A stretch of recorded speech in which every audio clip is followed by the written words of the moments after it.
Fair value दी जो भी दी 3 million, इसका क्या काम था? इग्नोर, वैसे दिया हुआ सुने ना, कहना लीज एसिड है, उस लीज एसिड पे अकाउंटिंग डेप्रिसिएशन 600 माइनस की हुई है, हमने कहा लीज एसिड पर अकाउंटिंग डेप्रिसिएशन माइनस नहीं करते, ऐड बैक करो। टैक्स डेप्रिसिएशन भी माइनस नहीं करते, क्या माइनस करते हैं? Lease rentals. पूरा 857 लीज रेंटल जब माइनस करने जा रहा था तो मैंने देखा कि ओहो बिजनेस में इस्तेमाल कितना हो रहा है लीज एसिड 70%, तो रेंटल भी कितना माइनस करूंगा 70%, तो 857 का 70% माइनस करूंगा। और अकाउंटिंग वाले लीज रेंट माइनस कितना? हां लीज रेंट और अकाउंटिंग वाले माइनस कितना? अकाउंटिंग वाले जो है वो डेप्रिसिएशन माइनस करोगे, accounting depreciation. Other income amount कितनी है? 1700। कहता है other income includes capital gain of 600 from sale of shares of a private limited company. Private limited company के शेयर्स, ये इनकम फ्रॉम कैपिटल गेन है, इसको बिजनेस से माइनस बिजनेस में ऐड किया हुआ है। इस 600 को उन्होंने इनकम फ्रॉम बिजनेस में ऐड किया तो क्या कर देंगे? माइनस, इसको रीक्लासिफाई करने से लिखिए रीक्लासिफिकेशन, इसके साथ लिखिए चलो इधर रीक्लासिफिकेशन, माइनस करेंगे बिजनेस में से और लेके जाएंगे किस साइड में? Income from capital gain. अच्छा कौन सी कैटेगरी है? कैटेगरी 1 या 2? Private limited category 1। NPR separate block है, एनपीआर है। शेयर्स वर एक्वायर्ड लेकर अगस्त 2014, डेट ऑफ सेल 30 सितंबर। जी मुझे बताएं होल्डिंग पीरियड कितना बन रहा है? अगस्त 2014 से सितंबर 2015 तक होल्डिंग पीरियड है, लेस देन 1 ईयर है, मोर देन 1 ईयर है?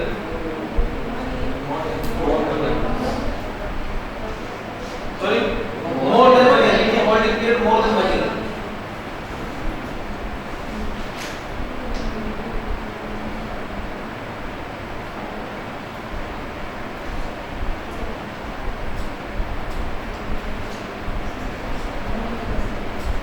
ओके तो दो हेड्स ऑफ इनकम एओपी को मारा है, एओपी एक इनकम फ्रॉम बिजनेस, एक इनकम फ्रॉम कैपिटल। अच्छा ये 6 lakh income from capital gain है, इस पे टैक्स कितना पड़ेगा? क्या सेपरेट टेबल दिया हुआ होल्डिंग पीरियड में वो लगेगा? बता के एनडीआर है, टेबल 1 टेबल 2 लगेगा। लिखिए 6 लाख के साथ ऊपर income from capital gain NDR. NDR का मतलब क्या है? Normal tax regime. इसका मतलब क्या है? टेबल 1 टेबल 2 सेपरेट नहीं लगेगा।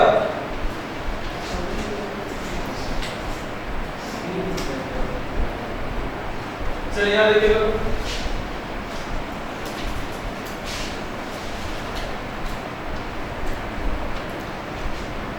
फ्रंट पेज करते हैं, दोनों पार्टनर्स के नाम लिखिए, बाकी एंड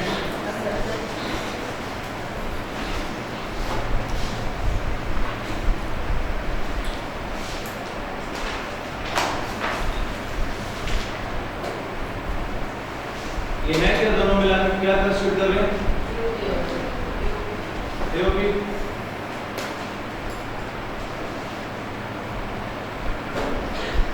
हम क्या कर रहे हैं? कंप्यूटेशन इनकम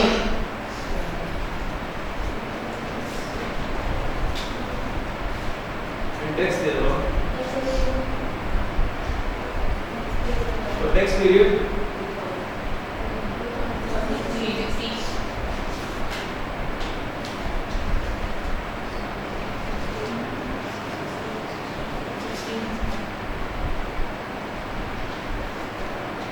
ठीक है। एक बात सर, आपने पेपर में क्या कर रहे हैं? पेपर में जहाँ से एओपी कंप्यूटेशन इनकम टैक्स दे रहा हूँ 30 से 2000, ये इतना जरूरी नहीं है क्योंकि ये बाद में खा लेंगे इंडिविजुअल हमने टैक्स को इनको बोले निकाल लिया, बाकी टैक्स की वो इंडिविजुअल हो जाएगा। जी मुझे पता सवाल पड़ गया कि ये एओपी दो इनकम कमा ली, इनकम फ्रॉम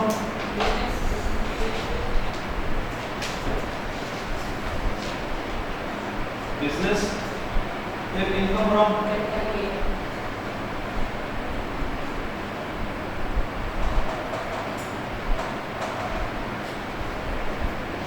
यही इसकी टोटल इनकम और यही इसकी टैक्सेबल इनकम है और कुछ नहीं किया। सवाल पूरा पढ़ लिया हमने और इसी टैक्सेबल इनकम की क्या फाइंड करना है? हमने टैक्स लायबिलिटी टेबल 1 या टेबल 2 सेल भी आई नहीं टेबल 1 ये करना है। अब इसके लिए चलिए यहाँ हम जगह छोड़ देते हैं इनका अच्छा उसमें रिक्वायरमेंट कहा क्या है अच्छा और भी बात क्यों नहीं है वाक्य का फर्स्ट लेटर भी दिया हुआ है सुनिए जरा that during the year Baki beside his share income from enjoyed income and state losses from the sources going below कहते हैं इसमें बाकी कुछ और भी कर रहा था बाकी इनकम from other sources भी कमा रहा है share of loss from another AOP इससे लेते हैं फॉर एग्जांपल बाकी एंड जुबैर यानी लेट्स सपोज बाकी एंड असद के अलावा बाकी एक तो मैसेज करना है बाकी एंड जुबैर वहां से उसने क्या किया लॉस माइनस क्या ये लॉस माइनस नहीं होगा यस यस माइनस नहीं होगा अच्छा आगे देखिए बाकी तो ज़कात पे की अगर रिक्वायरमेंट पड़े तो क्या वो एओपी बाकी रेट असली तीनों का पूछ रहे हैं या एओपी और बाकी का पूछ रहे हैं एओपी और बाकी का पूछ रहे हैं बाकी का लेकिन अब मैं करूंगा वर्किंग नंबर 1 वर्किंग 1 किसकी नंबर साहब इनकम फ्रॉम बिजनेस की कैलकुलेशन सवाल कहां शुरू करूंगा प्रॉफिट बिफोर टैक्स से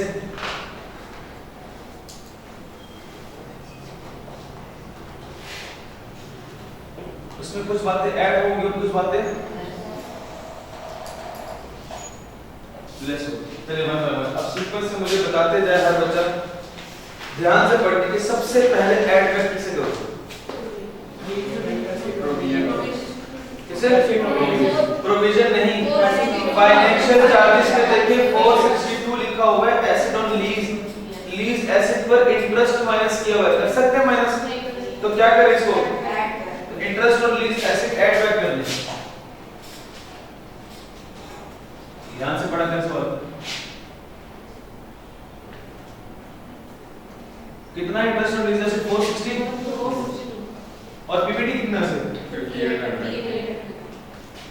देखिए उसने रिक्वायरमेंट में लिखा भी हुआ है नोट्स देखिएगा हमने 800 से स्टार्ट करना है हमें बात पता चल सकती मैं क्या कह रहा था जिस बच्चे का इनकम फ्रॉम बिजनेस स्ट्रांग है उसका एओपी हो गया भाई बताएं एओपी में एक वो एडिशनल चीज तरह कुछ और नया है सारा बिजनेस नहीं तो दुआ करेंगे बिजनेस का अभी आ जाए और एओपी का भी अलग से आ जाए ज्यादा जल्द से मार्क्स दे देंगे कि नहीं यस सर लास्ट अटेम्प्ट में 29 मार्क्स का आया था 18 नंबर का इनकम फ्रॉम बिजनेस 11 नंबर का एओपी 29 नंबर आया मुझे ये पास करने के लिए अच्छी बात थी जिस बच्चे का बिजनेस स्ट्रांग था उसने 18 नंबर का न्यूमेरिकल किया जिस बच्चे का बिजनेस स्ट्रांग था उसने एओपी भी कर लिया एओपी में भी तो वही खर्चा माइनस कर रहे थे बिजनेस में करते थे वैसे ही इनकम फ्रॉम बिजनेस ही कैलकुलेट कर रहे हैं जी नेक्स्ट बताएं सीक्वेंस से आए प्रोविजन को उन्होंने माइनस किया टैक्स से डिडक्ट प्रोविजन का कोई कांसेप्ट नहीं है क्या करते हैं ऐड बैक करते कितनी प्रोविजन है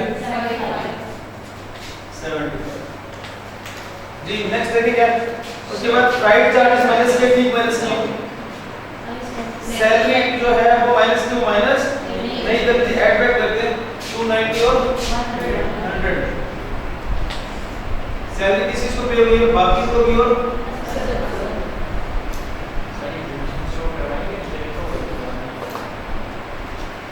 क्या करा ले ठीक है करा ले उसका में नहीं करा है अपना जी बाकी कितनी सैलरी है 90 की ऐड बैक कर दी उसके बाद है क्या बोनस बोनस भी है ऐड बैक कर बोनस में माइनस करने की इजाजत नहीं है असल तो मिला बोनस अमाउंट पर क्या था तो मसला किसी को जी उसके बाद क्या नेक्स्ट डेप्रिसिएशन अकाउंटिंग डेप्रिसिएशन उन्होंने माइनस किया हम क्या कर देंगे ऐड बैक कर दो क्या हम अपनी डेप्रिसिएशन कैलकुलेट करेंगे नहीं करेंगे क्यों लीज एसेट है तो क्या कैलकुलेट करेंगे लीज रेंटल पूरा लीज रेंटल माइनस होगा तो 857 का कितना माइनस होगा 70% यानी कि लेस करते होगा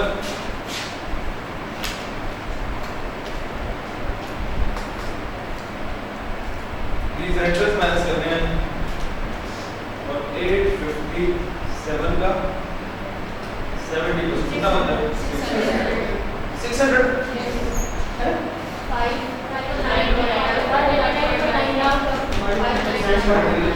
बड़ी मजे की बात है डेप्रिसिएशन की अमाउंट भी चले। अच्छा उसके अलावा और इसमें कुछ नहीं था, अदर इनकम भी देखें, रीक्लासिफिकेशन करनी है किसकी, कैपिटल गेन की। इन्होंने क्या किया हुआ है, इनकम फ्रॉम कैपिटल गेन को इन्होंने ऐड किया हुआ है, हम पहले क्या करेंगे लेस करेंगे। यहां देखिए कितना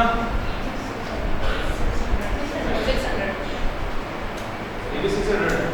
इसके साथ हम एग्जामिनर को क्या हिंट देंगे, लिख देंगे रीक्लासिफिकेशन। इसका मतलब क्या हुआ, ये 600 यहां है, ये कौन सी है, NTR जी बताइए इनको फ्रॉम बिजनेस कितनी हुआ है, लेकिन 643 और टोटल इनकम कितनी है,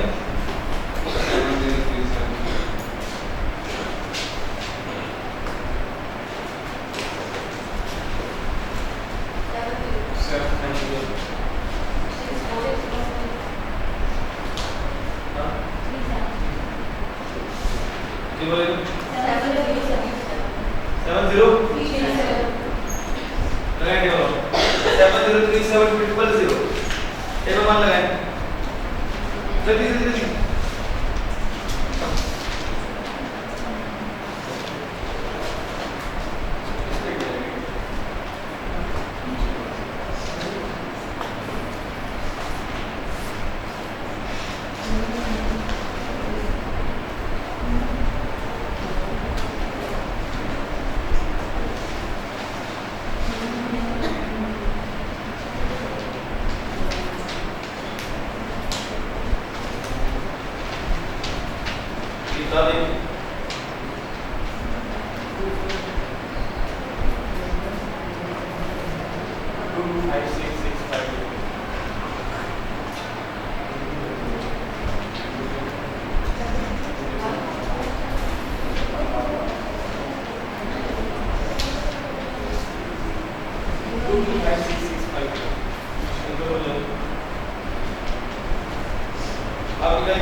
इसका भी बोल देते हैं कंप्यूटेशनल इनकम एंड टैक्स और टैक्स में बोल दीजिए जी।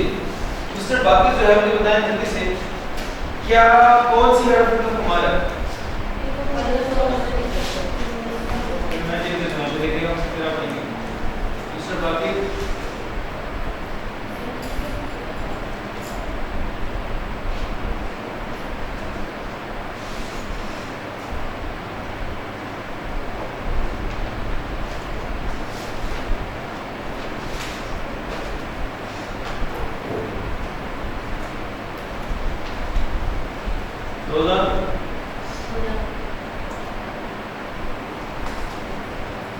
मुझे पता है कि एक ही हेड ऑफ इनकम हमारा क्या है, कितनी इनकम प्रोसेस सैलरी है कि उसको मिल रही है ईओपी से सैलरी, ईओपी से सैलरी, इनकम फ्रॉम सैलरी की डेफिनेशन क्या थी, एम्प्लॉयर से सैलरी आना। क्या ये एम्प्लॉयर से आ रही है या अपने बिजनेस से आ रही है, अपने बिजनेस से वो शेयर में ऐड होगा, मैं अकाउंट कैसे ऐड करता, लेकिन इनकम फ्रॉम सैलरी नहीं होगा।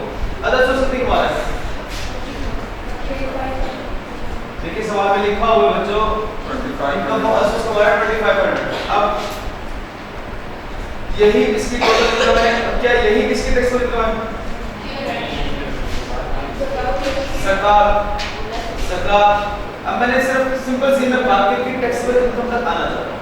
देखिए 2500 इनकम फ्रॉम अदर सोर्स है, यही इसकी टोटल इनकम। यहां देखिए प्लीज,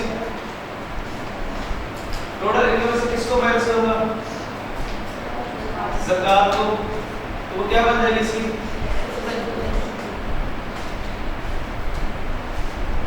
जी जी बताइएगा ज़कात कितनी पे की उसने 30 माइनस करें तो टैक्सेबल इनकम कितनी है 24 यहाँ तक तो मसला लिख लो यहाँ तक तो मसला है।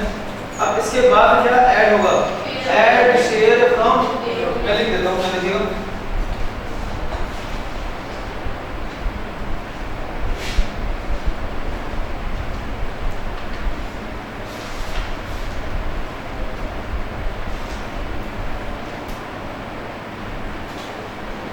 कैलकुलेशन करना पड़ता है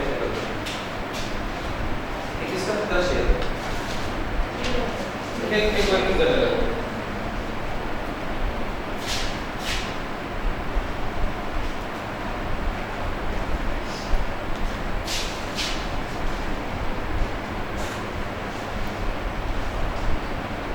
क्या देखें एक है बाकी एक है असर एक है टोटल बाकी असल टोटल। अब सुनिए क्या क्या मिल रहा है इनको क्या सैलरी मिल रही है दोनों को क्या दोनों में से एक को बोनस मिल रहा है क्या सैलरी मिल रही है दोनों को क्या दोनों में से किसी एक को